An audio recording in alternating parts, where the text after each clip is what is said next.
here we are, episode 16 of Mental Fitness Stories, and today we're going over how self-kindness can increase your peak performance. I've got an interview with a great friend of mine, Rachel Moore. She's an LMFT like myself. She helps to focus on creatives, artists, singers, musicians, and we really get into this concept of self-kindness and how that can improve your peak performance. I'm excited about it. I hope you are too. Take a listen and take a look.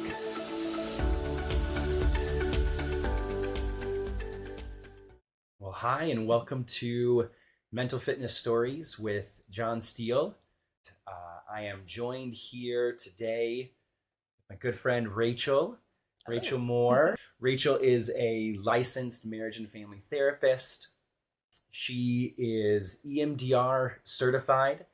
She runs her own private practice, and she is a definite podcaster. Has an incredible podcast that you need to check out called Beyond Artist Block. That is correct. Okay. And I work a lot with artists and creative people too. Yes. So that's kind of my niche as a therapist. Yes, definitely. So super excited to just be able to chat and have a chance to go through some of these topics. One of them being mental fitness and what that does. So maybe we can get a little bit of background, how we met, and how we've kind of come together today. Sure. So I know John because we were both interns at a private practice in what feels like a million years ago. So long ago. But actually, I don't know, maybe 9 or 10-ish, and 8 or 9 or 10-ish, something like that. Yeah, I think so. Yeah. 2015. Definitely. And now we're both in the same office building, back together again. Yeah. We also worked at hospice, but at different times, I think, but at the same hospice for our training. Yeah, definitely. And Rachel actually got me connected to that group practice. Working at hospice, right? Yeah, you got me connected and a chance to, keep that connection going. Cool. So. Yeah, it's really nice to have good folks that you feel like you can rely on, and especially in this type of industry where oftentimes you can feel really isolated. Yes. And so it's good to have a community. Yeah. And we have a nice little community here in our building. So it's like really it's nice. Coming together. It's quite fun. Yeah, definitely enjoy it. That's for sure. So all of what Rachel said, got to meet there, and now we get a chance to hang out more often, including doing this. Being part of a podcast group. So super excited for that. Maybe we can dive right in on the space of mental fitness. I know for me, as I've gone through things, mental fitness being intentional building of life resilience and what it means to be able to go through life in those ways, but be intentional about it. Yeah, I just want to jump in too and say, like, even what we were just talking about, I don't know if I'd ever really thought about it in this way regarding mental fitness, the idea of community, right? Yep. It's not just something, I don't think mental fitness resiliency is something that we can do alone. And I think it's great to recognize that and sort of be humbled by that sometimes, right? Totally. That this is something that definitely takes support and care from other people, going both ways. So I just want to throw that out there. I absolutely love that, right? Like, I think that's such a thing when you're at a spot where, it's not just on you, and you do need that support. You need your community. I think the word sometimes resilience, and I will say I fall into that a lot at times, feels like it's okay, it's me. Right. I've got to be the alone. one. Yeah. Gotta step in and do that. So I love that, right? It brings the community in, and that's a part of the, I think, the definition of what mental fitness can be. I know that being a therapist is such a huge part of your life, and there are other huge parts of your life as well. I know as a singer and performing and all of that, either one of those, just kind of hearing from you what some of your experiences have been. Yeah, you bet. It's funny because you and I were talking earlier about kind of my experiences in also in groups and communities, in choirs, and choruses and such. And I've been doing that in San Diego here for ever since I've been here, like 2005. So, and it's always a really interesting experience. And it's like creative people, artists, it's like, you know, we tend to be supportive, yes, of each other, and also competitive at the same time. Maybe sports people are the same. Maybe a little bit, maybe a little bit. Yes, okay, you know what I mean? Exactly. Right? Yeah. It's like, and sometimes that can be such a benefit because you have something to, you know, if you feel like someone's quote unquote better than you feel like you have something to aim for, you have a standard, you know, that can be great. Other times it can be debilitating, honestly. And so I was going to tell a story that I don't think I've told you about before. I was in this group, this singing group. We won't name it, but I was in this singing group recently. Fairly big, a lot of people, kind of high profile, and we were in a production week. So we had like 2 or 3 rehearsals, and then we were gonna perform. So I go to the first rehearsal of that week, and we're on the stage for the first time. We're with musicians for the first time, so we're singing. There's instruments. There's a new director. Like there's all kinds of things happening. And so I'm doing my best, you know, as I do, and always standing in the back because I'm like tallish, right? So I'm in the back. I'm doing my best. I can't, you know, I can kind of hear people around me. And this woman next to me, under her breath, just goes, "Watch the conductor." Yeah. And I was like, "Will that ever me? Like, are you talking to me? I don't know." No. And then later she says, I think at the end of that rehearsal, she said, we need to watch the conductor and count or something like that. And I said to her, I said, well, yeah, that's why we're doing this. You know what I mean? Like it's practice. This is practice. Yep. You know? Yeah. She's like, oh, okay. So we had like 3 performances. I can't remember like exactly how all this happened, but at one point I was sitting next to that woman I told you, the watch the conductor woman, right? So we were sitting next to her, just kind of getting to know each other, you know, before performance, while we're waiting. And somehow the topic of horses came up. And I said to her, I said, you know, it's funny, like one time a while back, my husband took me on a horse trail ride, and my husband's horse like wouldn't go. Yeah. He's not familiar with horses. Not his fault. I'm fairly familiar. I grew up around him. Yep. And I know that with a horse, you have to be super relational. Meaning, you know, kind. You really kind of have to become one spirit, not to get too woo-woo, but you know, you really do. With this horse, you can't demand. The horse will just be like, no, just like I was with that rehearsal, right? When the director was demanding, I'm like, no, I'm not moving for you. Yeah. You know? And so I was telling, I was starting to tell this story to this woman, and I said, yeah, it's funny. My husband's horse wouldn't go. And she's like, yeah, you know, you really gotta kick him or something like that, right? And I said, no, mine was going for me because I was being gentle with it. She's just kind of like, oh. Yeah. So over the course of a couple rehearsals, so I guess, or performances, this person who was so insistent that we watch and count, I think it was like the second performance, she came in at the wrong time. Now, I personally do not care, nor do I think anybody noticed. There's orchestra going, there's all lots of things are happening. Nobody cares. She, poor thing, like she was devastated. She was devastated. Afterwards, I said goodbye to her. She hardly even looked at me. The next day, it's like she just didn't even really talk. You know, and it just destroyed her to make this little mistake. Mistake. I mean, it's like the best advice or information, I don't know, comment I ever got about live performance is like, it's live performance, anything can happen. Like that's kind of the beauty. We're doing it right now, yes, right? We are. This is live performance. This is live. Yes. And just this idea of like resilience, yes, and also like forgiveness, I think is really a part of it. So I'm actually curious, after kind of telling that whole story to you that you hadn't heard, you take from it, or as far as like mental fitness, or I don't know. As you were moving through that story, and especially I think in that spot with the horse, right? There's like 2 different ways of thinking or treating. And it's like treating others or treating yourself, right? I think that's the connection that I heard you moving through. Is it's like when you know, are able to recognize the gentleness and the kindness towards self, I think that speaks so much in mental fitness. That makes a lot of sense. It reminds me of a study that was done recently about effectiveness with therapy and therapists. The most effective therapists were ones who did recognize their flaws and places they needed to improve.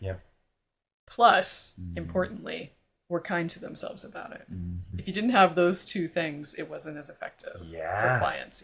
I think it's absolutely huge. You can see that harshness. Yes. Right? So it comes out towards people, but if it's coming out towards people, typically, like how harsh is that in the self? Yeah. And I think that's where, you and I get a chance to talk about what mental fitness means to be able to embrace that kindness. What I think a huge part of that is that inner dialogue that we go through in those moments that, especially for performance-oriented areas or musicians, singers, athletes, high-performing professionals, whatever that is, there's something about that inner dialogue that ends up being super harsh. It can be, yeah. And when that switches and when that changes, I think that's the piece that I'm hearing from the story is when you are embracing that kindness, you can move through things. Yes. Not get stuck. Yeah, you can not get stuck. You can move through things. You may find that things and people around you also are freer to move. Right? Yep.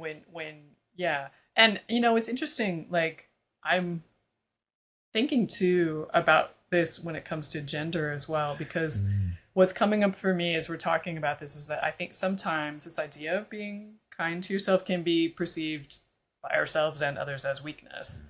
And I see this sometimes with my male clients in particular, male identifying clients, like it's like it's never occurred to them. And it's not just men, but, in our culture, it kind of never occurs to us. It's like if we're not driving ourselves and we're lazy, for example. And that actually, I think, leads to sickness of all kinds, and unhappiness and not being content. And I mean, all sorts of things. I agree. Yeah. I mean, for me, I can specifically recall when this idea of kindness really started to kick in. Part of that concept for me is within the idea of self-compassion, and recognizing that inner dialogue and that change. When you feel that kindness towards yourself, there is breath. Yes. There's like a freedom to it, and I don't lose my drive. That's what I think people are afraid of. Yes, they are. Yes. Like, I have heard that so many times. Like, well, if I'm kind to myself, how am I going to be motivated to do things? And I'm like, wait a second, you will still be motivated. That is what's within you. Yeah. To be motivated. But well, I think part of the fear too, let's see if I can explain this, but I think part of the fear too is that if I have self-compassion, I may learn more about myself. And for example, I may learn that I don't even want to do this thing.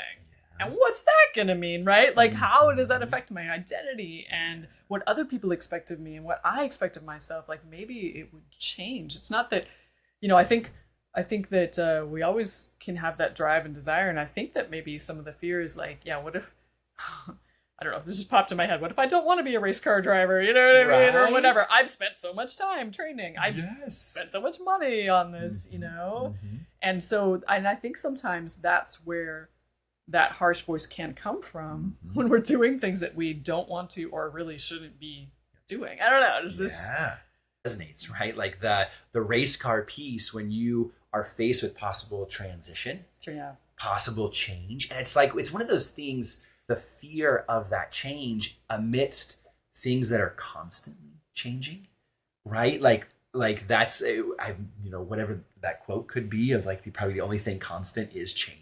Right. And I think there is so much uncomfort as well when you're in change. Yeah, it doesn't feel good. Yeah. I have an interesting analogy for that I actually borrowed from, I think her name is Martha Beck. Okay. Martha Beck talks about this. She talks about the the metaphor of the butterfly, we usually talk about the caterpillar or the butterfly, like a binary, right? Like you're either this or you're that. You're at the start or you're at the end. Yeah. What about the cocoon? And what is happening in there? And what is happening in there is a lot of chaos and a lot of mess and a lot of goo, right? Yeah. If you opened that up before it was ready, you'd be like, what is this? Is this a foot? Is this an antenna? Is this a body? Yes. I don't even know. And that part is the hard part that none of us wants to go through. Like, why? Why would we want that? We just want to be a butterfly, thank you very much. Or we just want to stay small and on the ground as a caterpillar, right? Yes. Oh man, like that is the comfort, right? That you feel in those moments and in those seasons of like, no, I can't. I can't move there because of the unknown. Yeah. Right. Unknown is scary. It's a scary thing to move through that. And I think, when we're talking about when you infuse something like kindness into that transition, I think a big part of that, I run into the fear of messing up, like the fear of mistakes, the fear of failing in so many of these ways as I'm projecting what the future could be, even though I don't know, it's the future. Yeah, exactly. Right? Like, it's like, I actually don't know, even though I think I might know how this is going to be, I don't.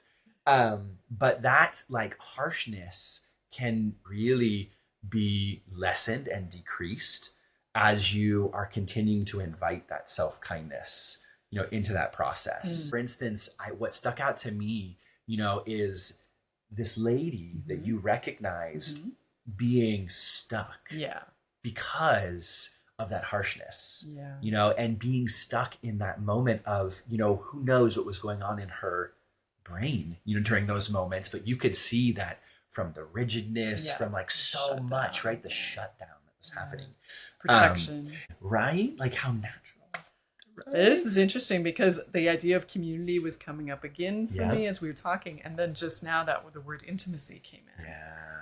So again, if we're being kind and compassionate to ourselves, we're creating a relationship with ourselves that's very intimate. And the idea of intimacy can be scary. And with this woman, man, I feel so much compassion for her. And I honestly, to be totally honest, like what I would have really loved was to be able to just like, now she was not available for this and I didn't do it, right? So I don't want to cross those boundaries if they're not there, but if it's not, okay. But I would really just love to sit with her, like in my mind. I'm sitting with her. I'm even like, maybe if she's open, like holding her hands, looking at her, being like, it's okay. Like, it's okay. I had a client the other day that said the most wonderful thing. She was saying it about herself, to herself, but she just goes, oh, it's just music. And I heard it for me, and I was like, oh, in my mind, I was like, thank you. Yeah. It's just music. It's just sports. Yeah. It's just life, honestly. It's just like, it's okay. Yeah. It's okay. The okay piece, like I feel like we could just continue, right? We could just keep rolling. We could probably talk all day, folks. Exactly, right? This can be a thing. It's just what we do. But that spot that you mentioned, okay, getting to the place of somebody like saying and believing that they are okay is like absolutely huge. Yeah. Like there are moments where I can think of and be like, yeah, that's a moment where I felt that okay. Yeah. I've heard that as well in clients where they get to that spot and they're like, I think I'm okay. Yeah. I know. And okay is big. Like it's 2 letters. I know. But it is big. It is a big piece that brings so much to it. Yeah. So and just a quick note in EMDR, I mean that's one of the very, very common negative beliefs and then positive beliefs. Negative beliefs, I'm not okay. Positive belief, I'm okay just as I am. It's huge. Yeah. I mean, I absolutely love, what EMDR brings, what it does, and how what I think is really that core. It changes those beliefs. Yeah, like you can, and this kind of I think echoes sort of the question you were asking about change earlier. It's like, you can change the neural pathways of your brain. Now, I think we used to really commonly believe that can only happen in childhood. It happens quickly and effectively in childhood. Yes. And quicker. Yes. I've done EMDR with some child clients when I was training, and it was just super quick. And as an adult, it is possible too. And so my experience of it actually as an EMDR client is I still notice my brain going to the old pattern, like maybe of self-recrimination or something, right? And it's not, I mean, I'm not perfect at any of this, trust me. Oh, same, yeah. There's no doubt. I still feel my brain going that direction. And then without even really thinking about it consciously, I notice that it goes like, or maybe we could go this way, right? So that's one way in when you do the processing work, whatever it is, EMDR, any other type of, thing that helps you. Could be anything. It could be art therapy. It could be, all kinds of things. Yeah. When you do that, it's like, your brain can automatically think that. Now, as far as like consciously, as you were talking and talking about that idea of I'm okay, I felt myself tear up a little bit because I was going back again to this attachment piece and this community idea. And I thought, like when I go, I'm in a different choral group now. And when I go in, I bring my voice teacher with me in my mind, right?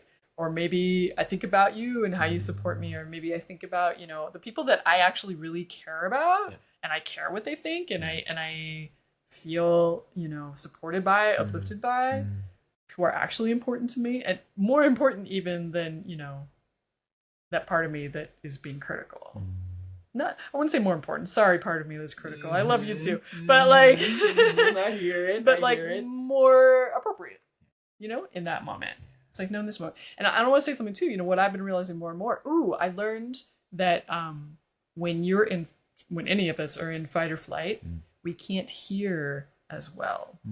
Our hearing is not as great. We probably can't see as well, right? You get that tunnel vision. Yeah. All your senses become dulled. When you're a singer, you are the instrument. Your body is the instrument. Your brain is the instrument. Your hearing, your vision, even, reading the music, looking at, the director. So like that actually, to be totally honest with you, probably the most effective thing for me in really understanding why I need my nervous system to be calm. Yes. And why I need to be chill. Yes. Even though I'm excited. But why I need to be not in fight or flight when I'm performing. Yes. Well, as part one comes to an end, I hope you enjoyed that conversation with Rachel as she was really bringing the benefits of self-kindness and also being able to embrace the fears that you might have in self-kindness, but how that really can positively impact your peak performance to find that calm amidst the excitement when you are performing. And so more to come next week as we will discuss more ways of peak performance being increased by self-kindness. Also look for that community to increase. A group starting up in Facebook called Mental Fitness Stories. Look for that to drop soon. More content will be there and more dialogue as this community will grow. I think mental fitness can positively impact you and me and the community around you. So with that, I'll leave you with be curious, stay curious without judgment. Until next time.